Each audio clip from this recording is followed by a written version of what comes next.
Assalamualaikum warahmatullahi wabarakatuh. Salam dan bahagia Bapak Ibu Guru hebat. Saya Arif Wibowo, Guru SDN 22 Muara Padang, Kabupaten Banyuasin.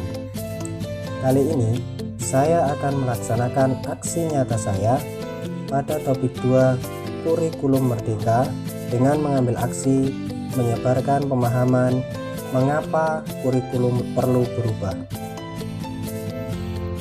Pada topik ini ada beberapa hal yang harus kita pahami, yaitu yang pertama, pemahaman gagasan dan prinsip pendidikan berdasarkan pemikiran pemahaman kurikulum dan pembelajaran. Yang kedua, murid sebagai pusat pengembangan kurikulum. Yang ketiga, pembelajaran berdasarkan prinsip pembelajaran paradigma baru. Dan yang keempat, struktur pembelajaran mendorong murid merdeka belajar. Ada 2 modul yang akan kita pelajari, yaitu modul 1 tentang kurikulum dan modul 2 tentang kurikulum merdeka. Modul 1 kurikulum.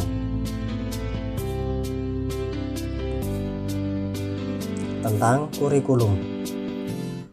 Dalam dunia pendidikan, adanya kurikulum sangatlah penting.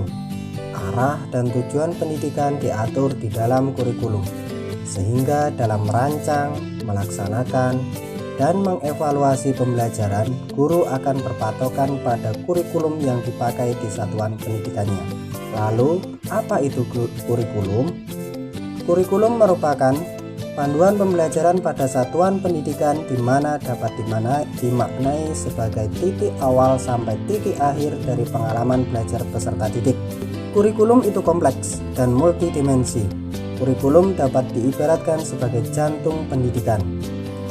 Seluruh komponen masyarakat, yaitu peran orang tua, masyarakat, dan sekolah, harus menempatkan kebutuhan pendapat, pengalaman, hasil belajar serta kepentingan peserta didik sebagai pengembangan kurikulum, karena kurikulum dirancang untuk kebutuhan peserta didik.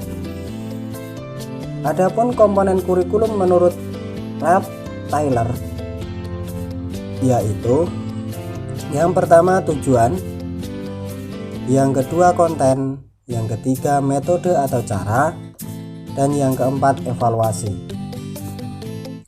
Apa peran dan fungsi kurikulum? Peran kurikulum sebagai pedoman dan acuan dalam pembelajaran. Fungsi kurikulum bagi pendidikan adalah untuk memandu dalam proses belajar peserta didik. Mengapa kurikulum perlu diubah? Agar kurikulum tidak ketinggalan zaman serta mampu menggunakan teknologi terkini, maka kurikulum harus selalu berubah agar sesuai dengan perkembangan zaman. Kurikulum yang baik adalah kurikulum yang sesuai dengan zamannya dan terus dikembangkan atau diadaptasi sesuai dengan konteks dan karakteristik peserta didik demi membangun kompetensi sesuai dengan kebutuhan mereka kini dan masa depan. Kurikulum harus selalu berubah agar sesuai dengan perkembangan zaman, apalagi masa sekarang ini ilmu pengetahuan dan teknologi informasi telah berkembang dan pembelajaran akan membosankan tanpa adanya perubahan.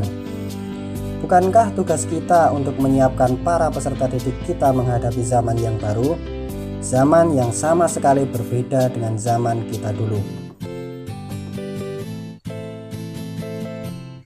Kurikulum dalam pembelajaran. Kurikulum merupakan seperangkat atau suatu sistem rencana dan pengaturan mengenai bahan pembelajaran yang dapat dipedomani dalam aktivitas belajar mengajar.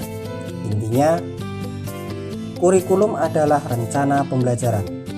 Oleh karena itu, semua pihak yang terlibat dan berkaitan langsung dengan fungsi kurikulum ini wajib memahaminya.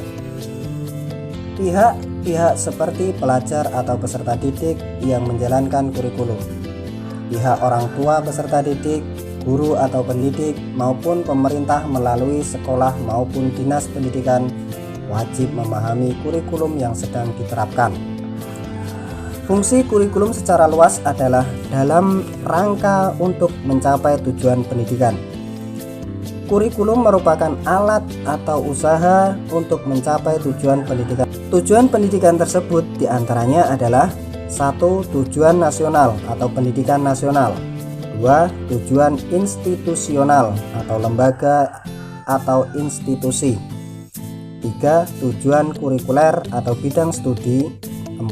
Tujuan instruksional atau penjabaran bidang studi. Modul 2 Kurikulum Merdeka.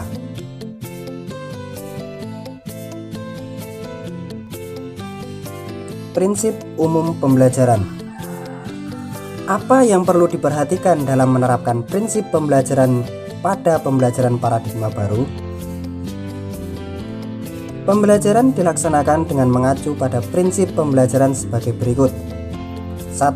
Pembelajaran dirancang dengan mempertimbangkan tahap perkembangan dan tingkat pencapaian peserta didik saat ini, sesuai kebutuhan belajar, serta mencerminkan karakteristik dan perkembangan yang beragam, sehingga pembelajaran menjadi bermakna dan menyenangkan. 2. Pembelajaran dirancang dan dilaksanakan untuk membangun kapasitas untuk menjadi pembelajar sepanjang hayat. 3. Proses pembelajaran mendukung perkembangan kompetensi dan karakter peserta didik secara holistik. 4. Pembelajaran yang relevan, yaitu pembelajaran yang dirancang sesuai konteks, lingkungan, dan budaya peserta didik, serta melibatkan orang tua dan masyarakat sebagai mitra. Dan yang kelima, pembelajaran berorientasi pada masa depan yang berkelanjutan.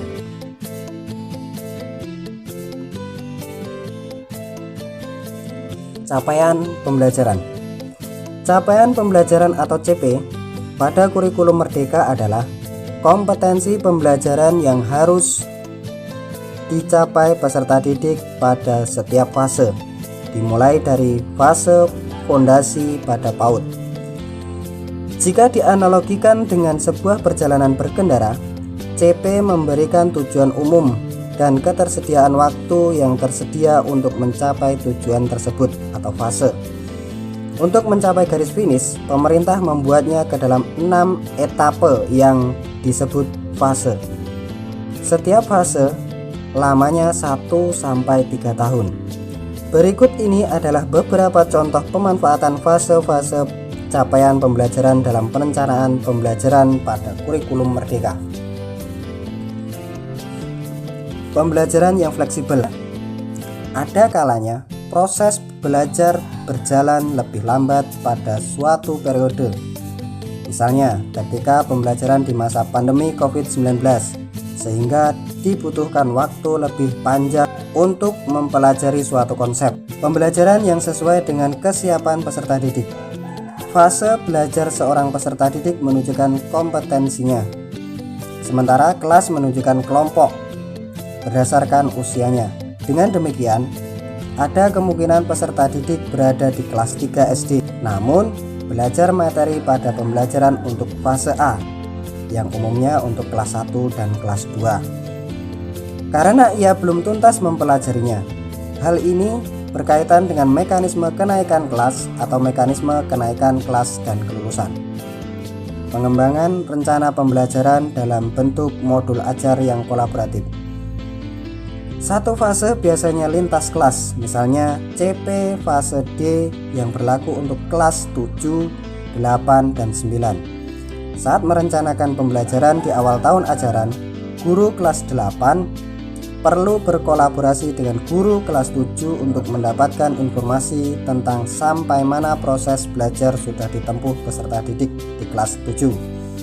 Selanjutnya, ia juga perlu berkolaborasi dengan guru kelas 9 untuk menyampaikan bahwa rencana pembelajaran kelas 8 akan berakhir di suatu topik atau materi tertentu, sehingga guru kelas 9 dapat merencanakan pembelajaran berdasarkan informasi tersebut. Berikut adalah pembagian fase. Fase fondasi kelas PAUD. Fase A terdiri dari kelas 1 dan kelas 2 SD. Fase B biasanya kelas 3 dan kelas 4 SD. Fase C, kelas 5 dan kelas 6 SD. Fase D, kelas 7 sampai kelas 9 SMP. Fase E, kelas 10 SMA atau SMK atau MA atau MAK. Fase F untuk kelas 11 sampai 12 SMA. Kelas 11 sampai 12 SMK program 3 tahun. Kelas 11 sampai 12 SMK program 4 tahun. Struktur pembelajaran dengan paradigma baru. Bagaimana struktur kurikulum dalam pembelajaran paradigma baru? Kurikulum dalam pembelajaran paradigma baru atau kurikulum merdeka mencakup 3 tipe kegiatan pembelajaran, yaitu sebagai berikut. 1. Proyek penguatan profil pelajar Pancasila yang berorientasi pada pengembangan kompetensi umum dan karakter. 2. Kegiatan ekstrakurikuler yang sesuai dengan minat murid dan sumber daya satuan pendidik. 3. Kegiatan ekstrakurikuler yang sesuai dengan minat murid dan sumber daya satuan pendidik. Alokasi jam pelajaran pada struktur kurikulum dituliskan secara total dalam 1 tahun dan dilengkapi dengan saran alokasi jam pelajaran jika disampaikan secara reguler atau mingguan. Dari pemaparan di atas, dapat kita simpulkan bahwa kurikulum operasional satuan pendidikan harus bersifat dinamis, artinya dapat diubah sesuai perubahan dan perkembangan budaya dan zaman, selalu mengikuti zaman yang sudah diadaptasi sesuai lingkungan geografis. Demikianlah pemaparan aksi nyata saya pada topik 2 kurikulum merdeka ini. Semoga bermanfaat. Salam Bapak Ibu Guru hebat. Terima kasih. Wassalamualaikum warahmatullahi wabarakatuh.